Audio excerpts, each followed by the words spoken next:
Perhatian, seluruh konten video di channel Mata Ketiga tidak mewakili pandangan tim produksi Mata Ketiga. Mata Ketiga hanya menyampaikan suatu informasi yang dianggap layak dipublikasikan untuk dikaji bersama. Terima kasih atas dukungan dan perhatiannya. Salam pemirsa, jumpa lagi di channel Mata Ketiga.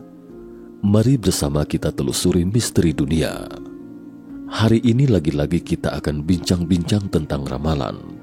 Tentu saja ramalan versi lain yang belum pernah dibahas Mata Ketiga. Ramalan Kremna. Lagi-lagi topik ramalan, tapi dalam ramalan kali ini sangat diharapkan tidak akan pernah menjadi kenyataan. Ramalan ini sangat unik. Kremna, dalam ramalan Kremna ini sebuah desa kecil yang terletak di Serbia Barat Daya. Namun pada abad ke-19, hiduplah dua tokoh sakti di desa kecil ini pada abad ke-19.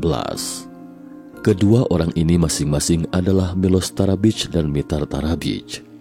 Mereka adalah paman dan keponakan.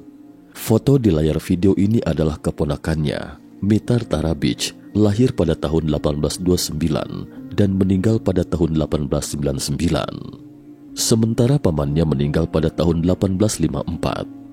Bukankah Tesla juga orang Serbia?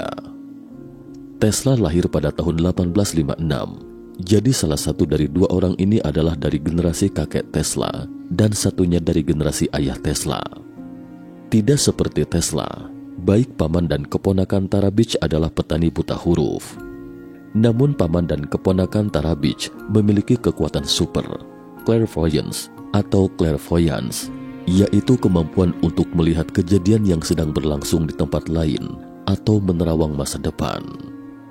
Pada awalnya tidak diketahui mengapa bisa demikian, tetapi belakangan Einstein membuktikannya. Dalam teori relativitas Einstein, ruang dan waktu tidak absolut, tidak berdiri sendiri, saling terkait satu sama lain dan merupakan satu kesatuan. Ketika Anda melihat jauh di luar angkasa, itu berarti Anda melihat jauh dalam waktu, tapi tidak bisa membedakan mana waktu sekarang dan mana yang akan datang. Jadi mereka hanya melihat sesuatu seperti ilusi.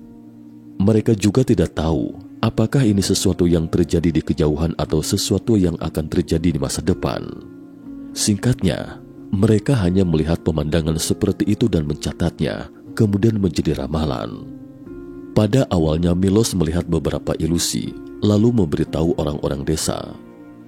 Saya melihat pemandangan ini, kemudian selanjutnya hal-hal ini pun terjadi. Belakangan Miloš baru menyadari dia memiliki kemampuan clairvoyance atau clairvoyance. Kemudian dia juga mendapati Mitar, keponakannya sendiri, juga memiliki kemampuan ini. Mitar mengatakan bahwa ia juga bisa melihat beberapa pemandangan melalui kemampuan clairvoyance atau clairvoyance. Belakangan setelah pamannya meninggal, Mitar pun seketika menyadari bahwa apa yang mereka lihat mungkin tidak ada artinya jika tidak dicatat. Mitar kemudian menemui ayah baptis mereka, seorang pendeta lokal bernama Zasari Zakarić, 1836 hingga 1918. Mitar meminta ayah baptisnya untuk mencatat semua penglihatan yang mereka saksikan. Pendeta Zakarić kemudian membantu Tarabić mencatat penglihatan kenabiannya sampai Tarabić meninggal pada tahun 1899. Pendeta Zakarić mencatat semua isi penglihatan Tarabić dan akhirnya menjadi buku, yaitu Ramalan Kremna yang kita bicarakan hari ini. Jadi apa yang dikatakan dalam ramalan ini adalah catatan dari apa yang dikatakan Mitar kepada pendeta. Seluruh isi buku ini ditulis dalam bahasa Serbia, belakangan diterjemahkan ke dalam berbagai bahasa di dunia. Dikatakan bahwa ramalan ini sangat terkenal di Serbia. Popularitasnya di Serbia kira-kira setara dengan popularitas Alkitab di dunia barat. Selanjutnya mari kita telusuri apa saja yang diprediksinya. Total ada 34 ramalannya. Di sini Mata Ketiga akan memaparkan beberapa di antaranya yang lebih terkenal, misalnya paragraf berikut ini.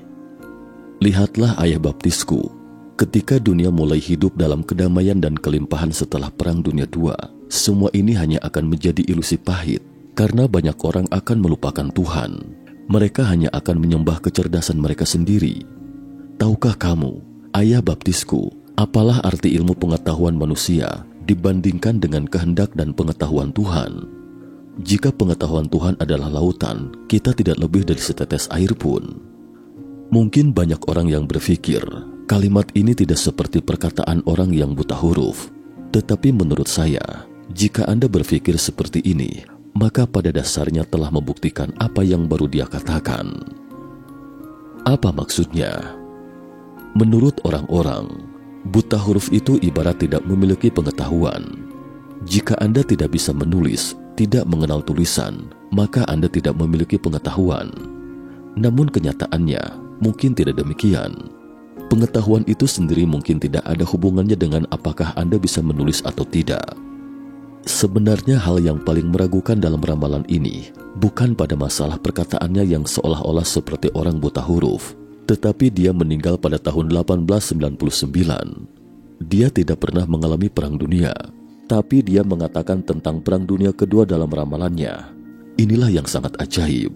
Dia meramalkan 3 perang dunia dari awal hingga akhir dalam ramalannya ini. Sekarang telah diketahui bahwa gambaran 2 perang dunia pertama dalam ramalan ini sangat akurat. Buku ramalan ini populer setelah Perang Dunia Pertama. Setelah Perang Dunia Kedua, buku itu pun menjadi Alkitabnya Serbia.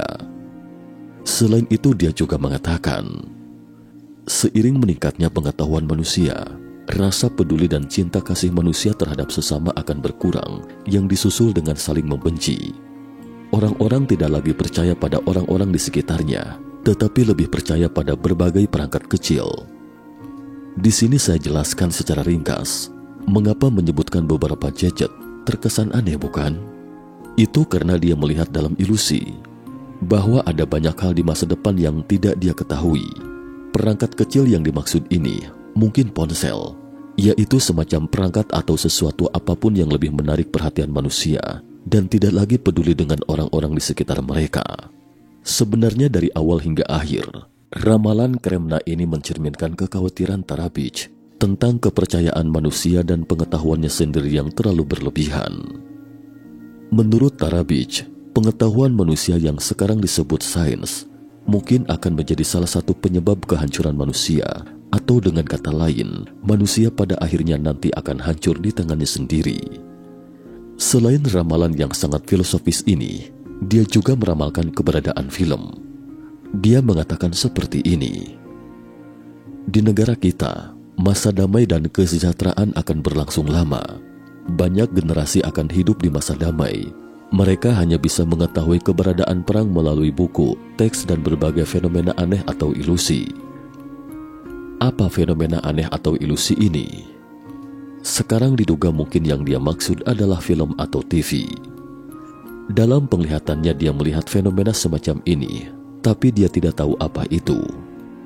Dia mengatakan bahwa orang-orang melihat adanya perang dalam fenomena itu. Ini kata Mitar, keponakannya. Sebenarnya pendeta belum mencatat apa yang dikatakan Milos, pamannya. Setelah Milos, pamannya meninggal, Mitar pun berpikir perlu mencatatnya. Jika tidak, maka tidak ada lagi yang tahu hal ini. Mitar pun menceritakan semua yang dia dan pamannya saksikan. Kemudian dia meramalkan keberadaan mobil dan pesawat terbang. Mitar mengatakan, orang-orang naik mobil yang bisa melaju dan tidak perlu ditarik sapi, dan orang-orang juga akan melakukan perjalanan di angkasa sambil melihat bumi dari ketinggian. Gunung Tara adalah gunung yang sangat tinggi di Serbia. Dia tahu gunung itu.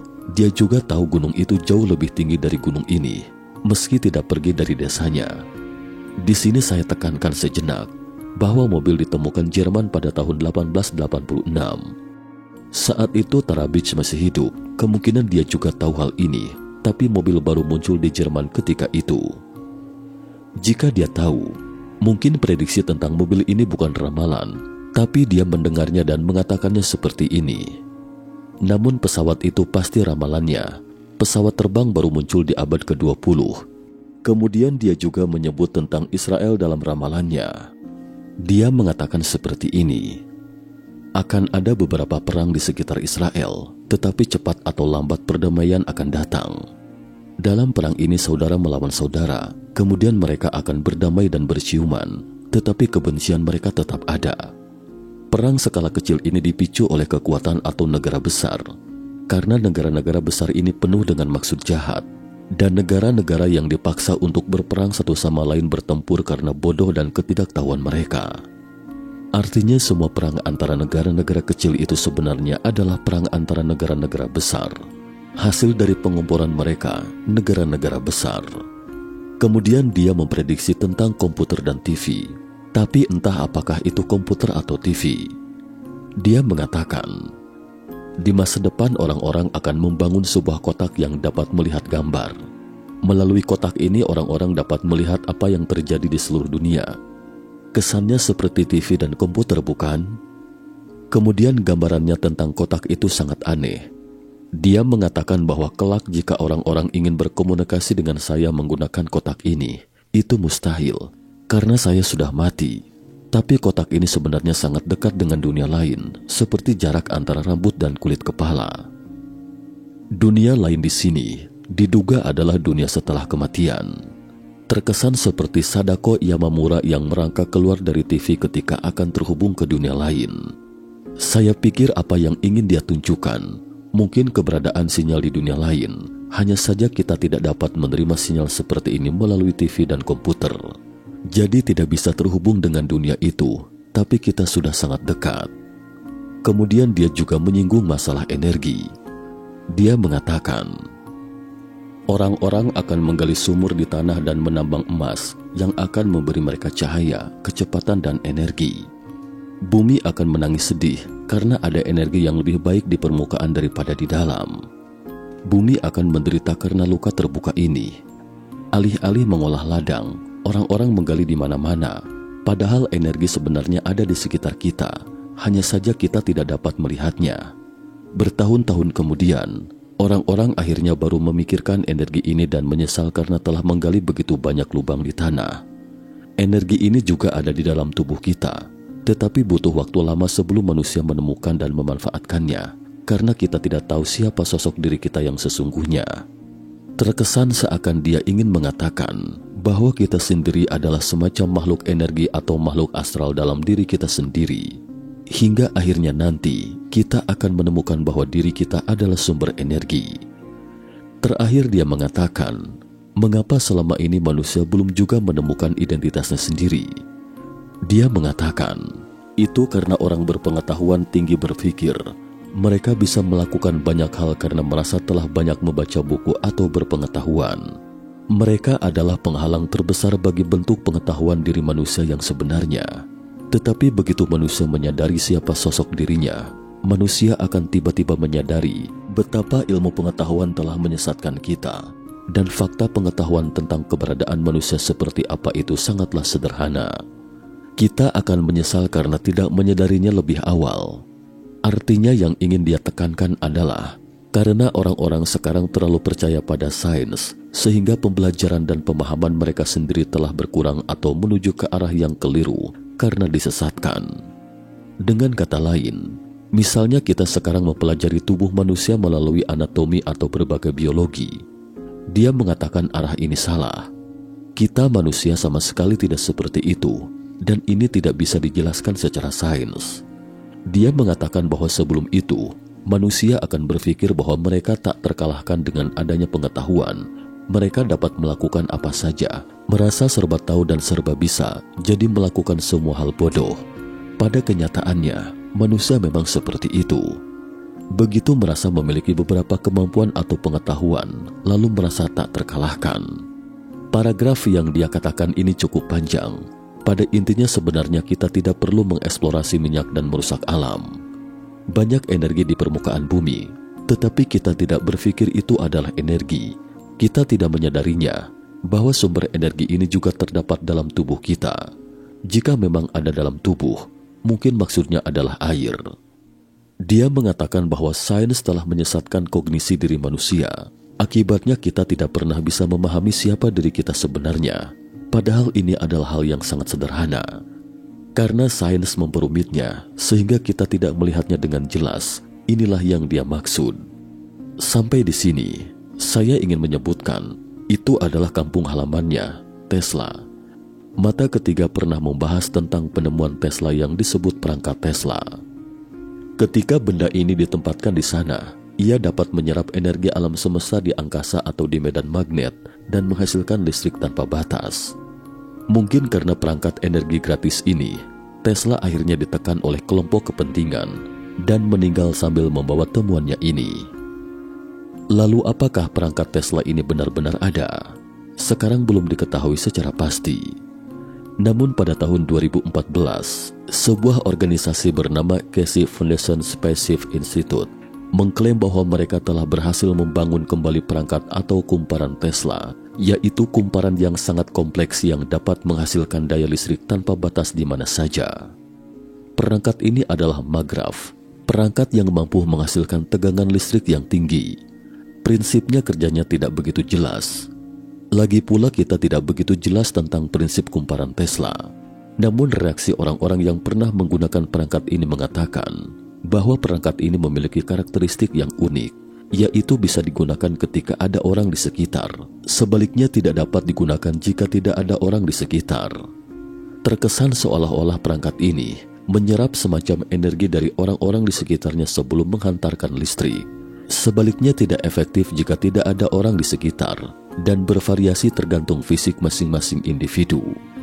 Ditilik dari sudut pandang tubuh manusia dapat menyerap energi ini, agak mirip dengan gambaran Tara Beach di atas. Mitar Tara Beach mengatakan bahwa kita juga memiliki energi di dalam tubuh kita. Kuncinya adalah kita tidak tahu cara menerapkannya. Sementara itu, Casey Foundation juga mengakui bahwa perangkat itu masih dalam tahap meraba-raba, tapi hampir berhasil. Hanya saja belum ditemukan di mana kekurangannya, jadi masih perlu diteliti lebih lanjut. Saat itu Tesla mengatakan perangkat ini dapat menyerap energi di alam semesta atau lingkungan sekitar tanpa menghubungkan apapun.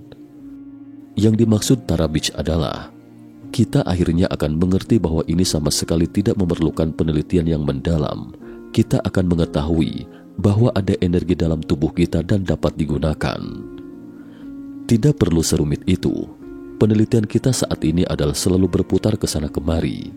Ketika itu Tesla mungkin menemukan sesuatu, jadi dia pun membuat perangkat itu. Tetapi perangkat itu telah hancur berikut gambarnya karena kebakaran. Mitar Tara Beach juga menyebut alien. Dia mengatakan, manusia akan mengendarai sesuatu seperti kereta di bulan dan planet lain di masa depan, mencari makhluk di sana, tetapi tidak pernah menemukan makhluk seperti kita. Di sana memang ada kehidupan, tetapi mereka tidak memahami bahwa itu adalah kehidupan dan tidak menemukannya. Artinya segala sesuatu yang sekilas tampak hampa di planet itu sebenarnya memiliki kehidupan.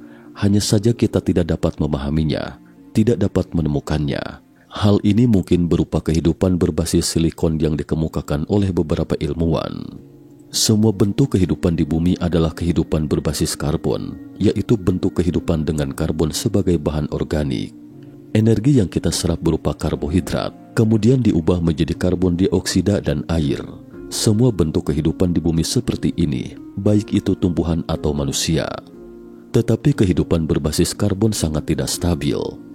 Oleh karena itu, semua kehidupan di bumi sangat takut dengan suhu tinggi, dingin, virus dan sinar ultraviolet. Kita hanya bisa hidup di atas bumi. Karena itu jika kita keluar bumi untuk mencari kehidupan, juga akan mencari planet terestrial atau planet kebumian ini. Karena kita merasa bahwa hanya lingkungan seperti itu yang dapat menumbuhkan kehidupan. Menurut Mitar Tara Beach, lingkungan keras seperti bulan sebenarnya sudah memiliki kehidupan, tetapi tidak berbasis karbon, mungkin berbasis silikon. Lalu bagaimana kita mengetahui kehidupan berbasis silikon itu ada? Sebenarnya ada kriteria untuk menentukan kehidupan, yaitu misalnya benda ini tidak bermetabolisme, apakah ia menyerap energi dan mengeluarkan limbah. Jika batu di bulan terus-menerus menyerap esensi matahari dan bulan dan tumbuh semakin besar, maka itu kemungkinan adalah bentuk kehidupan yang sama sekali tidak bisa kita rasakan karena berada di dimensi yang tidak terjangkau oleh kita. Berikutnya adalah poin penting. Mitar meramalkan tentang Perang Dunia Ketiga, tapi dia tidak mengatakan kapan Perang Dunia Ketiga akan terjadi. dia hanya mengatakan bahwa sesosok orang yang sangat penting akan muncul sebelum Perang Dunia Ketiga. Dia menggambarkan sosok orang itu seperti ini. Akan ada sesosok kecil dari negeri ujung utara, seseorang yang awalnya penuh dengan cinta kasih, tetapi di sekelilingnya banyak orang munafik. Dia akan melalui banyak pasang surut. Mitar tidak mengatakan orang ini yang memicu Perang Dunia. Dia juga tidak mengatakan apa peran sosok orang ini dalam perang. Selanjutnya Mitar mulai berbicara tentang Perang Dunia III. Terkait perang ini, Mitar mengatakan, orang-orang yang meluncurkan perang ini akan meminta ilmuwan mereka menciptakan berbagai proyektil atau peluru meriam aneh. Saat proyektil ini meledak, tidak akan menyebabkan daya bunuh, tetapi menghasilkan kutukan. Dia mengatakan, kutukan itu bisa membuat seseorang, tentara dan ternak tertidur, sehingga mereka tidak bisa berperang. Setelah itu mereka akan sadar kembali. Menurutnya meskipun Serbia tidak akan berpartisipasi dalam perang, tetapi ada negara lain yang berperang di atas udara Serbia. Kini poin terpentingnya adalah dia mengatakan bahwa hanya satu tempat yang selamat dalam Perang Dunia ini. Tempat ini berada di ujung dunia yang dikelilingi laut, sebesar Eropa. Hanya tempat ini yang tidak dihujani proyektil seperti itu. Orang-orang bisa hidup damai. Mereka yang melarikan diri ke tempat ini dapat hidup bahagia selamanya, karena tidak akan ada lagi perang di sini. Tempat ini memiliki ciri khas, yaitu ada 3 salib, kata Mitar Tarabic. Sebenarnya tempat yang dimaksud ini sudah diperkirakan sejak zaman kuno. Lebih dari seabad tahun lalu, sudah diduga tempat ini adalah Australia, karena baginya Australia itu termasuk ujung dunia. Dikelilingi oleh laut, dengan luas wilayah seukuran Eropa. Eropa memiliki luas 10.900.000 km persegi, sedangkan Australia luasnya hampir 8 juta km persegi. Poin utamanya menurut Mitar, bahwa 3 salib itu adalah sebuah simbol. Lalu di mana 3 salib itu di Australia? Ada 3 salib di bendera Australia. Pada bendera Australia terdapat Union Jack di sudut kiri atas. Sementara pada bendera Union Jack atau bendera nasional Britania Raya memiliki 2 salib dan beberapa bintang di sebelahnya. Bintang-bintang ini disebut salib selatan. Salib selatan adalah rasi bintang yang dapat dilihat terutama di belahan bumi selatan. Jadi rasi itu disematkan di bendera nasionalnya. Oleh karena itu, banyak orang Serbia percaya jika terjadi Perang Dunia Ketiga, satu-satunya tempat perlindungan adalah Australia.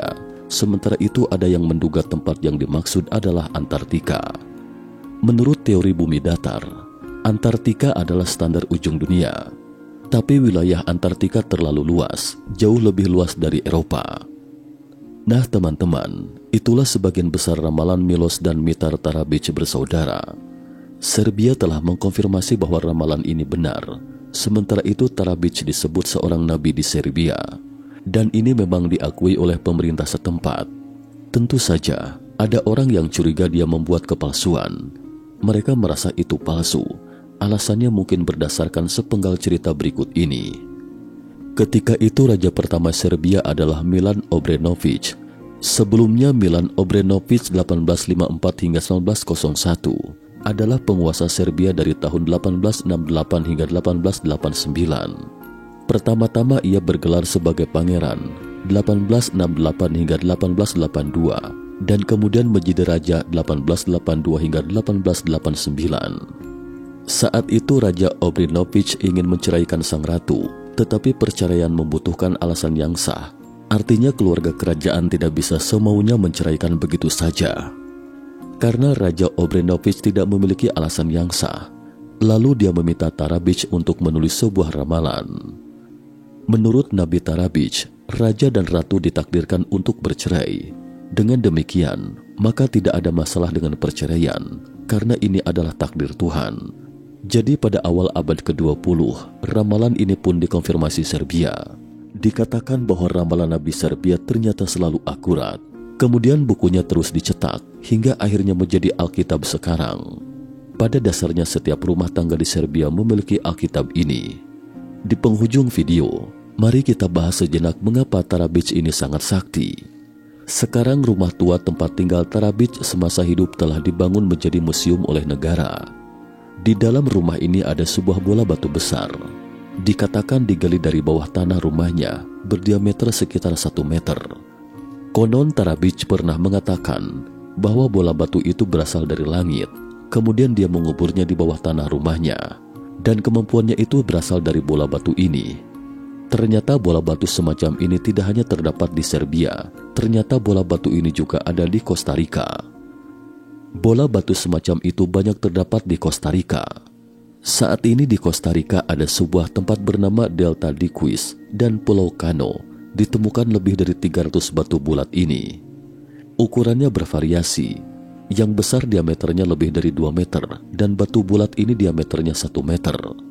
Ada juga yang berdiameter 2 meter dan yang lebih kecil berdiameter 2 cm yang disebut batu bulat dari Costa Rica. Saat ini tidak diketahui secara pasti siapa yang membuat bola batu ini. Diduga mungkin sekitar 300 Masehi atau dibuat oleh beberapa orang sekitar 2000 tahun yang lalu. Entah untuk tujuan apa batu-batu itu. Beberapa bola batu ini sangat bulat. Misalnya bola batu dengan diameter 2 meter ini, penyimpangan setiap sudut dalam tingkat ukuran milimeter. Dengan teknologi saat itu, seharusnya mustahil dapat membuat bola batu yang begitu presisi. Karena presisi bola batu ini tidak dapat dicapai dengan keterampilan kala itu, jadi dikategorikan sebagai out of place artifact, yaitu benda yang ditemukan dalam konteks yang tidak sesuai atau tidak mungkin. Sama seperti mesin Antikythera yang pernah dibahas mata ketiga sebelumnya, adalah sesuatu yang seharusnya tidak ada di era itu. Sekarang sebagian besar dari 300 bola batu ini telah dihancurkan. Mengapa? Pernah dirumorkan bahwa ada emas di dalam bola batu ini. Jadi ada orang meledakkan bola batu dan menemukan ternyata hanya berupa batuan di dalamnya, bukan emas. Sekarang tidak banyak lagi yang tersisa. Tak disangka, bola batu seperti itu juga ada di Serbia, bahkan berasal dari langit.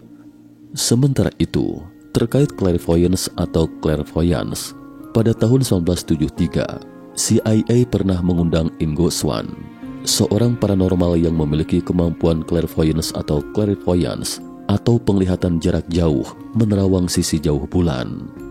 Ini didokumentasikan oleh CIA. Artinya mereka mengenal sekelompok orang dengan kemampuan clairvoyance atau clairvoyance. Cukup sekian dulu topik kita hari ini. Terima kasih atas perhatiannya.